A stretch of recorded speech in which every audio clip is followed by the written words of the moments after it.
Thank you very much. All right, opening up God's Word. We are going back into the Lord's Prayer. As most of you know it, we have called it something else, though. What is the title we've given us? The Disciples' Prayer. This is not Jesus praying. This is Jesus teaching us to pray. And we are sitting on a moment of change in our study today. If you've been with us since the start of this, you know that the opening of this prayer is not how most of us open prayer. It has not gone where most of us go with prayer. Where do most of us begin with prayer? What I want. Here's my list, Lord. And we open it up and off we go. And this has opened in a completely different focus. We have been going through this, and everything we've seen in prayer so far has been designed to force us to change our view and our understanding of God and our relationship with God. For the first time today, we get to ask for something. Many people, I've looked at several commentators that will tell you this is the big shift. This is the changing point in this prayer. Not at all. I want to tell you something here. What has come about, yes, there is a shift in that you are finally asking for something, but I want you to understand the theme of this lesson on prayer has not changed. Everything we get to ask for in here is designed to do the same thing as everything we've seen to date, and that is to change our attitude and understanding about God. This is not an opportunity to finally get to our list. Okay, I've covered the stuff you want. Now let's get down to the stuff that really matters to me. Let's talk about me, shall we, Lord? That is not what's in view here. That's not where we get to go. You see in the beginning points, right? From the very start, what's the opening two words that we spent a whole week on? Our Father. What did we learn from that? What's the beginning point that changes our understanding and attitude about prayer? What did that tell us? Relationship. This is about relationship. The whole point of prayer is not a checklist of things I'm trying to get God to do. It is to focus upon a relationship with a loving Father. This is about time spent building a relationship. This is about a God who wants to spend time with you, wants you to know Him and understand Him, and to build a closeness to Him. Remember that whole thing? Our Father that art in heaven. This was that bridging point. This is God, the God of creation, the God of the universe, that is all the way off there in the perfect place. And He has bridged that gap with a relationship that says, I am your Father. I have made myself available. How accessible is a good father supposed to be? How hard should it be to get into His presence and approach Him, and the need to talk is there? This is what we're understanding. This was our beginning point. We also saw this. Is God the Father of all humanity and all people? No. God is the creator. God is king. God is ruler. Yes, but the relationship of Father reserved for those who have been made children of a living God. That was our beginning point. Then we expanded that concept of family and Father. Hallowed be your name. Remember, hallowed be your name. But what did we discover about a name? What's important about a name, a family name, a sense of identity? What is that? It's meaning. There's a meaning to it. Families have, I don't know if you've ever looked into this, if you've ever done one of those Ancestry.com things or something and dug up, you'll find out things about your family. And most families have a family motto. Anybody have found their family motto? What's that? Which means? There you go. There's all kinds of, I looked up mine. We have a family motto. It's not one that I think is really greatly spiritual. Ours is per mera per terra. And you know what that means? By sea or by land, one way or the other, we're going to get you. Okay. It was not a spiritual enlightenment moment for me to find out about our family motto, but that's it. Not a family to prank. Yeah, don't mess with us is basically the attitude we had in that thing. But hallowed be, a name carries an identity. It carries a meaning. And in this case, we're carrying the Father's name, the Heavenly Father's name. Our identity is tied up in His character. And remember, we looked at the names of God. The names of God tell you about that character, and all of that has been gifted to us as family members as an identity and as a responsibility. We are to live to that character. We are supposed to be consistent with that character. We are to bring honor to that character as we look at our God. Then we saw the next one, your kingdom come. Now what shifted here in our thinking? Well, they got the first few right. I may have stumped the audience. Thy kingdom come. If you remember, what was the Jewish problem? They were looking for a Messiah, but what was this Messiah going to come and do? Conquer things. He was going to take Israel from being down here, downtrodden under everybody else's feet, and do what with them? Top of the heap. This is our kingdom. So the whole thing about the Messiah coming was a lot more about what it was going to do for the Jews than it was going to do for God. What does this tell us is the real focus? It is God who is supposed to get the glory. We're supposed to be seeking his king. And as we talked about that, and we've looked at the modern church, we found this. Most modern theology does not even talk about the return of Christ anymore. Why would that be? You have to mention hell. We're having too much fun. There are things, like I said, for most people, Jesus coming is great as long as it's somewhere out there and not tomorrow. Certainly not today. I have things to do. I've got things I intend to enjoy. I've got some things I need to accomplish. I have my kids that I want to, and we have this sense that somehow the kingdom must always be at the end of some time when it doesn't pose an inconvenience for me anymore. And now we have that focus. It's supposed to be about his kingdom. Then we said this one, your will be done. Not mine. Now there's a change in prayer, because again, what is most prayer about? Me. God, can you just get an understanding here? You're not getting it. I have things going on that you don't seem to understand. And you need to get your thinking aligned with mine to start acting on this. We looked at this. This is a very important. The word there, thelema. Your will. This is not God saying, I want you all to get the idea, because we're hoping that what I want to happen in history will someday happen. We don't know if it will, but if all of you will pray and if all of you will work really, really hard, maybe God's plan for history will work out. That is not what he's saying here. The word thelema means God's greatest desire. Now understand this, and those things that on earth as it is in heaven. In heaven, God gets what he wants in every situation. On earth, God is eventually going to get what he wants. He has written history to get there. He wrote all of history to create a time when the Redeemer would come. He is controlling the ultimate outcome. But does God get what he wants in every situation in your life? In every relationship that you're involved in? In everything that happens in our church? Is God's perfect will done every time? No, it's not. But what is he telling us with this? That our focus, our desire, in every situation is not to look at, this is what I would like to happen, but to ask this critical question, what would God want to come out of this? What does God want? This is what we are pushed to understand and pushed to pursue. Now all of that has changed our focus. This is God. This is God our Father. This is the God of the universe. This is God who expects us to live up to the character that's been placed upon us, the identity we've been given. This is the God who asks us to pursue his will. And now we come to this. You finally get to ask for something. Now, here it is, guys. I'll ask you. What would be the first thing on your list if God had said, once we got all this covered, now you get to ask for something? Now, I want to know, would this be your first thought right now? Give us this day our daily bread. Keep me alive. Maybe it would. But I look at this one, and I have to say, to the American mind, this is probably not the first place most of us would go. Now, in Jesus' time, perhaps maybe it would be a little more relatable. Yes, Mike? It sounds like when he's asking for the daily bread, this prayer needs to be done daily. Yes, it does.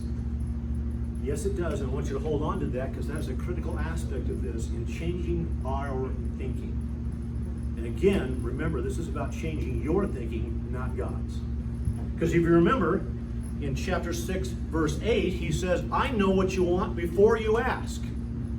And now he says, but I want you to ask anyway. You're going to have to answer that question. Why would he say, I've got it covered, and then say, but I want you to ask? Why would he put those two things in the same chapter? That relationship. There's that relationship again. want to give you some facts here. Americans. Are Americans mostly concerned about bread on a daily basis? Only for pizza. Okay. Tacos. Tacos, oh, you'd be around, okay. Lasagna, as far as I'm concerned, it's the divine food. Just, if it's done right. If it's done right. If it's done right. Bratwurst? Bratwurst. Okay, that's unique. German, okay. That's why the Germans try to conquer the world, they can't cook.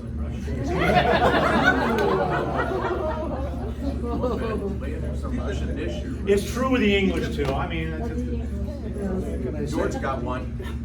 George got one. What is it? Pita bread. Pita bread, okay, there you go. Well, there's a bread, you're at least in the bread category.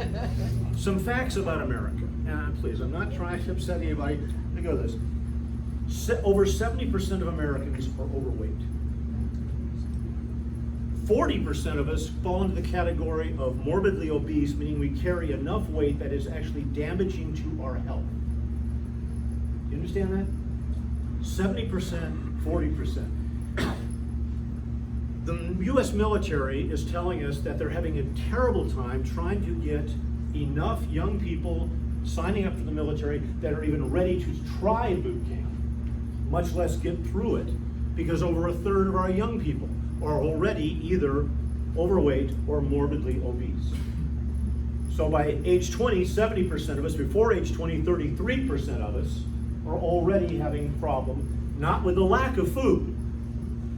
We throw out more in one day than most countries can survive I on want for you a to year. try that one. The average American throws away 219 pounds of food a year. Yeah, that other countries would die to have. We throw away more food annually than most nations consume. To give you an idea of the distinction between us. Now here's one that I found amazing. This is not to diminish the fact that there are poor among us. There are people that struggle.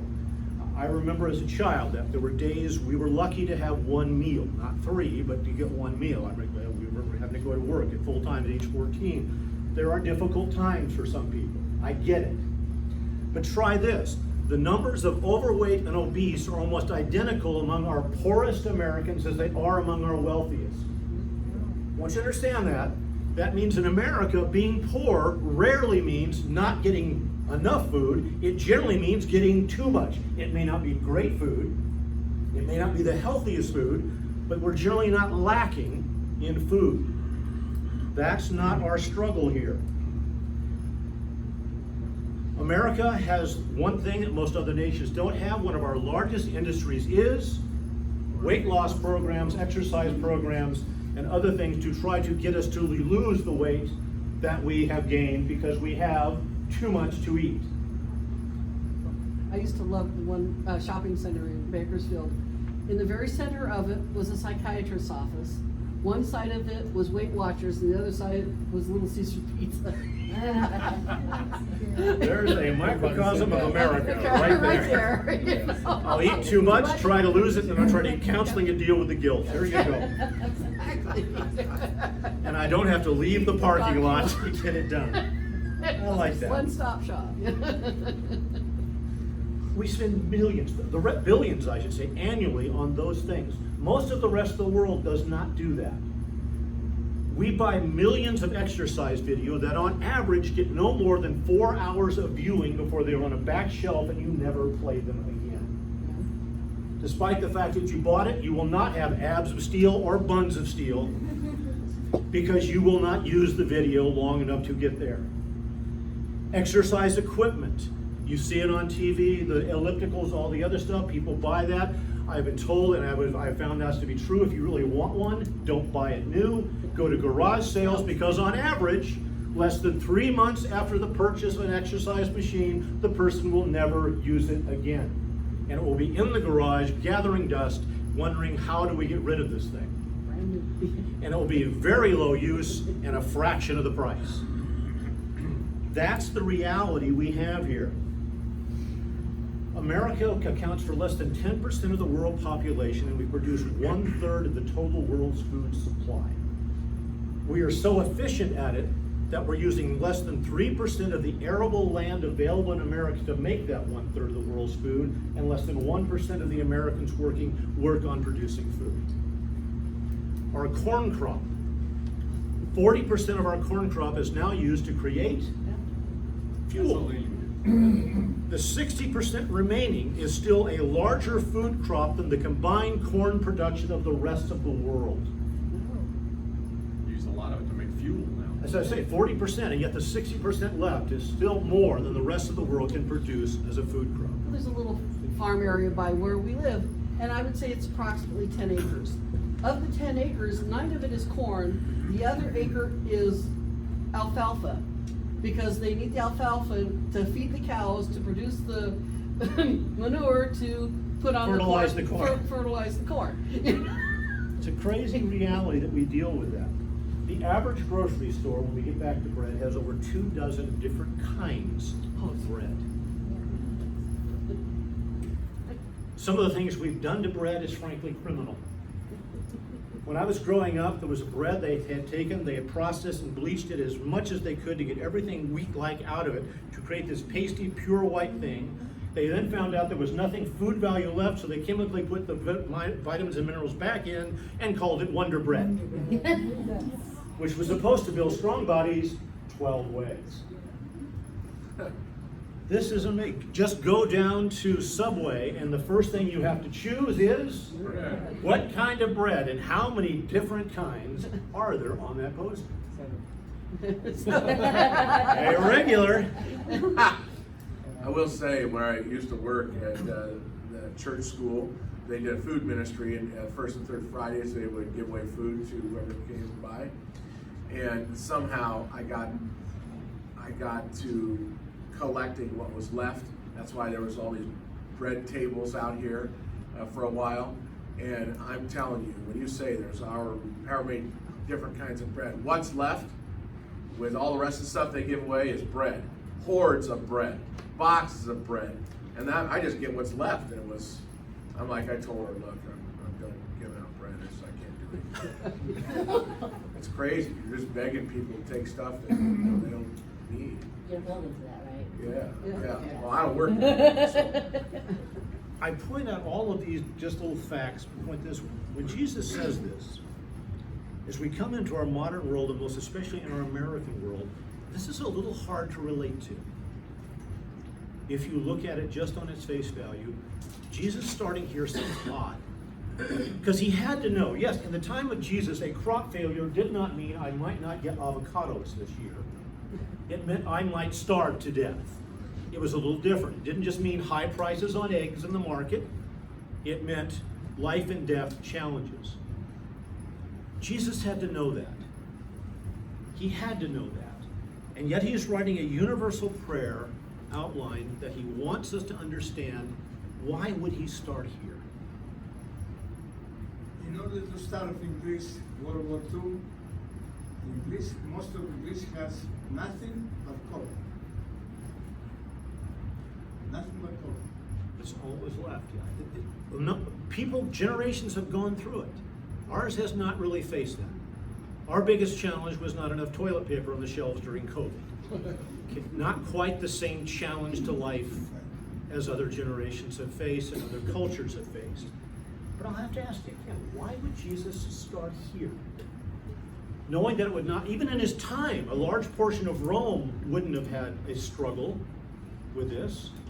The upper echelons there were not struggling with food. So why would this be his first thing? Why would he tell people to pray for something that a lot of people never struggle with? We're supposed to change our mind to prayer so that we might reach us that we need to operate. There is a beginning point. Dependence. This is a thing. Basically Same thought. Hold on to that as we get into this. It's a change in perspective. A change in perspective to look at things and understand things. Now, first off, I'll put this out. Clearly, it goes in the face of some of the theology that dominates our church today. I remember a fellow, a TV preacher. I used to really like him when I first heard him. He was like, this guy can really work his way around a passage. And then I found out there's health and wealth side to his gospel, and I heard some other things. Because he would say, here's what you have to do. As a Christian, when you want something, What do you just do? Name it Clinton. He said, I wanted a new car. You know what I did? I went to God and I prayed for a new car. And you know what I got? An old car. I got a new car. And he talked about, he prayed for the house he got that house. He prayed he wanted a better wardrobe, and he got a better wardrobe. It really messed up my listening, because like I said, he knew his way around a passage until you got to this side of it. Yeah, it certainly worked for him, being the pastor of a very large church, that got the idea that God was kind of an investment firm. And you know where he gets that? And you might want to think, where would you go if you wanted to think that God owes you a certain level of richness if you just do a certain thing? Ask and you shall receive. There's one beginning. It's right there. It just says, ask and you shall receive. Well, I asked for that car. And I wanted a Cadillac. He said that, and I got a Cadillac. Okay. But there's another one. And I've even heard this one messed up in rather conservative churches. Give, and it will be given to you. Here's another one. The return can be 100-fold. And there you are. 100-fold. Why mess with Wall Street if you can just give to your local church or put a check in your pastor's hand and get 100 times that amount back? Is that what that passage means? We're talking a different kind of investment here. I'll tell you this, that there's another passage that says, I will not give the Lord that which costs me nothing. I'll tell you this, as a principle in case you've gotten confused on this. If you give a portion of your money to the service of God, I'll guarantee you this, you will have less to spend on you. That's a fact. Don't let anybody tell you differently. That's how it works. That's why it's called sacrificial giving, not an investment. We are pushing ourselves here. Jesus is trying to make his people get a different perspective on their relationship with God and the relationship to things. What we should do here, I want you to look at a thing. We're going to try to take this apart as we can in different sections here and see if we can understand what is in view here. J.I. Packer said this: prayer is not an attempt to force God's hand, but an expression of dependence and helplessness. An expression of dependence and helplessness. This is where Jesus is going with this. Now, first off, the substance, bread. He chooses bread. Bread is the common thing, but I want you to understand something about this phrase. Daily bread was a common phrase in the day, and it didn't just refer to bread. Necessities. It's talked about the necessities of life. The daily bread referred to anything and everything that was basic to getting by in life. It was food, shelter, clothing. If it meant you needed an ox to plow the field, it meant having the ox available, healthy, and capable of plowing the field. It was friends and family and support. Everything needed and necessary to life was covered in this basic phrase. And now if it says we have to go to God daily for that, what are we being told about everything in life that we need to make life livable and enjoyable? It comes through God. God is the provider of all of that. God is the provider. He gives as much as he deems necessary, and his promise is only for what is needed. That's as far as the promise goes. That's as far as he carries it. It also says this: it needs to happen, as you mentioned, on a daily basis, because how easy is it for us to forget once things start going smoothly who made that happen? And the command is we have to come back and recognize God. Isn't that a beginning point?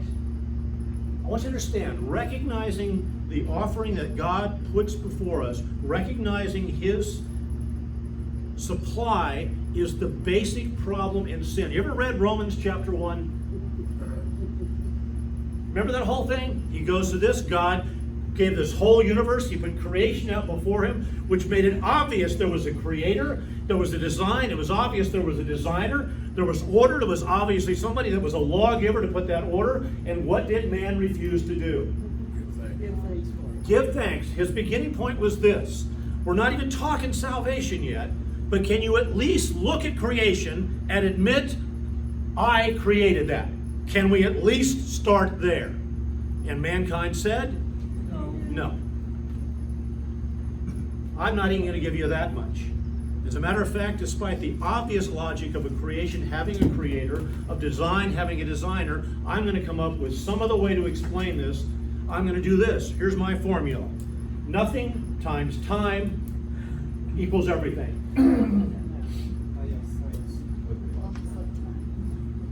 Nothing, or I can do it. Nothing times time and chance Yeah. equals everything. Well, that doesn't work in a mathematical principle, and God said it doesn't work in a creation principle either. And here's your problem. You started at the wrong place. You're going to wind up with the wrong result. And then multiplication, nothing, something times 0 is nothing. It's still 0. So the first point was simply that. The substance is everything you have that is necessary to life. And now he says everything you have that's necessary to life has a source. And what is that source? God is that source. Both on a broad scale and on a very personal level. God created. I'll put this out. I believe that God created an adult world. I believe the world was ready with the minerals and resources in the ground ready to use because he gave man a world ready to use and live on. That is what he put together. God is the source of these things. And I know that's very hard. Here's another American principle that sort of flies in the face of this. We have a phrase, I know that's losing sense now as the culture is changing. But there was always this sense that if I did what for myself? My bootstraps. Now, I'll tell you, I am guilty of that as much as anybody else. I know my life story, and I have a hard time when anybody ever comes along and says, you know what, you got what you have because of some privilege. Okay? I was privileged to work full-time at age 14. Thank you for that. I was privileged to maybe get a meal a day. I thank you. I find it hard to think that privilege gained me anything. That is not to say it has not gained a lot of people some things. But I have to get away from that American idea that somehow I'm a self-made man. If God let me make all the design myself, none of us would like the product. Apart from God, I'm nothing. None of us would like the product. God has to get the recognition here. He is the supplier. He is the source of everything that makes sense. The supplication that's expressed in one big word here. I come to you that you might give me what I need. We approach God and we recognize God as that source. That is a rather special aspect. Timothy was told this. This is Timothy chapter 4, 1 Timothy, I should say, chapter 4, verses 4 and 5.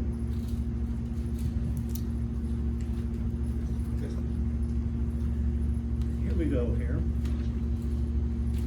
This is God creating. But everything God created is good, and nothing is to be rejected. If. There had to be an if. So God give it. It's all to be accepted and it's all good if what? If it is received with thanksgiving. Okay, parents, what is the hardest thing to get your kid to do? Say thank you. Say thank you. You ever drilled that one in? I need it. No nudging in the audience. We're not going to pick on people. And if she hasn't got it now, Dad. Was that a sauerkraut? I think the trick is to go throughout scripture with that. We often overlook that, but that is something that's very important to God, is that idea of thanksgiving and giving God credit for what He is due. It's what got, to a large degree, what got the Israelites in trouble, they're in the wilderness, is their constant complaining, grumbling, right?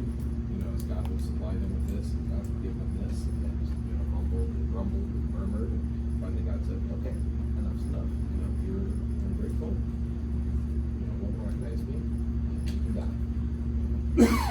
I'll tell you, growing up the way I did, I learned to have a certain understanding of what the problem was with the Israelites. I will never eat ramen again in my life. Anything that says Roni or ramen in it is done in my world. Because I remember, because you could buy a box of that stuff and make it last a lot of meals. And if you, when they said, we've had enough quail and manna, or actually what manna, they wanted quail, we've had enough. There was a time when I could think, God, really, just a little change up would be nice.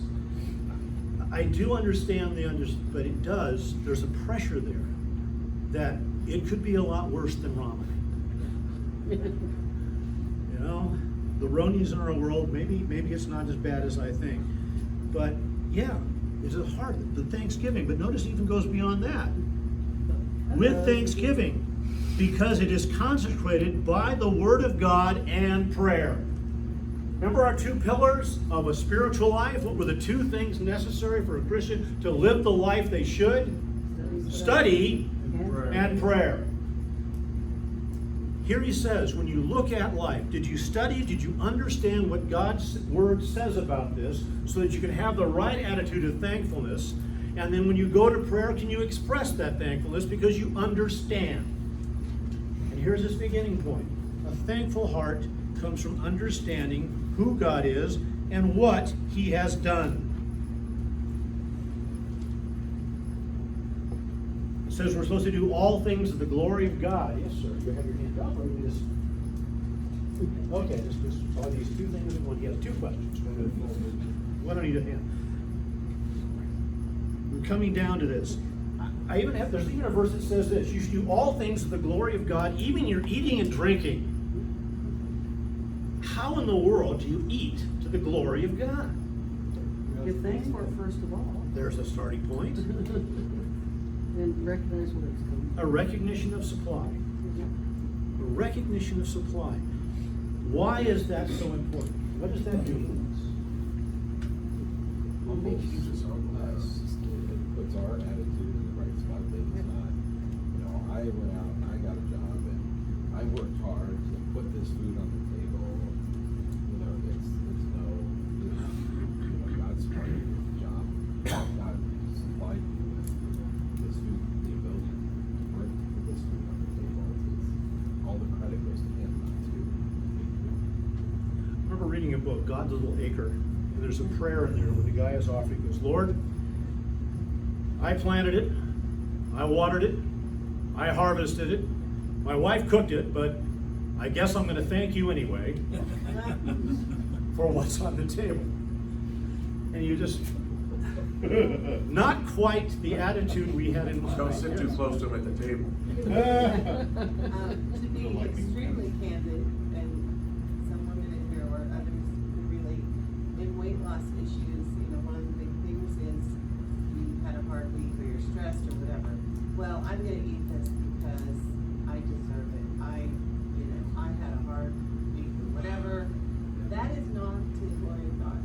It's, you know, so I think there's that perspective too about, are you being healthy? Are you treating your temple that God has given you correctly? And there's that aspect as well. It's painful. It's I'm painful. guilty. But the reality is a changed attitude. Yes. You know, I think of, as a child, the first time I went back to Mississippi to see my dad's relatives that had, you know, no running water, no electricity, nothing. And to see my great aunt, at that time she was in her 70s, get up before dawn to go chop down a tree and chop it all up into kindling and wood, bring some of it in and start the fire in the wood burning stove. Go back outside and prime the well and pump a bucket of water. You know? I remember priming the well. You know, go, you know, chase the chickens down for the eggs, you know, go down to the root cellar because there was no refrigerator to get the canned sausage that they had done when they killed the pig last year. And, you know, this was her daily routine. And once all the chores were done, then she would wake up her husband and they would have their time of Bible study and prayer. and thank God for everything that they had. Were you listening to that, dear? After all that was done, then the husband gets up. I think we have a biblical principle here, I'm pretty sure, you know. But, he was the one in charge of the animals and the hay, and they raised everything they ate, all vegetables, all animals, everything.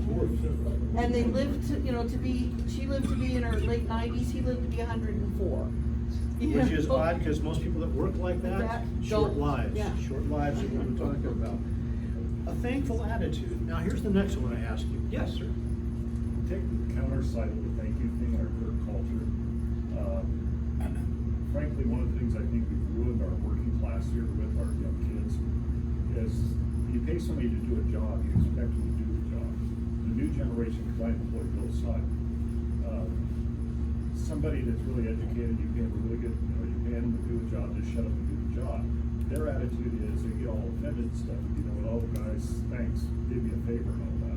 We've totally screwed this culture up. I work a lot with the Chinese. You go to a Chinese factory, they work. They don't expect anything but work. They get their pay at the end of the week or at the end of the quarter. That's why they're out producing us. We've ruined our working class here by making them too soft.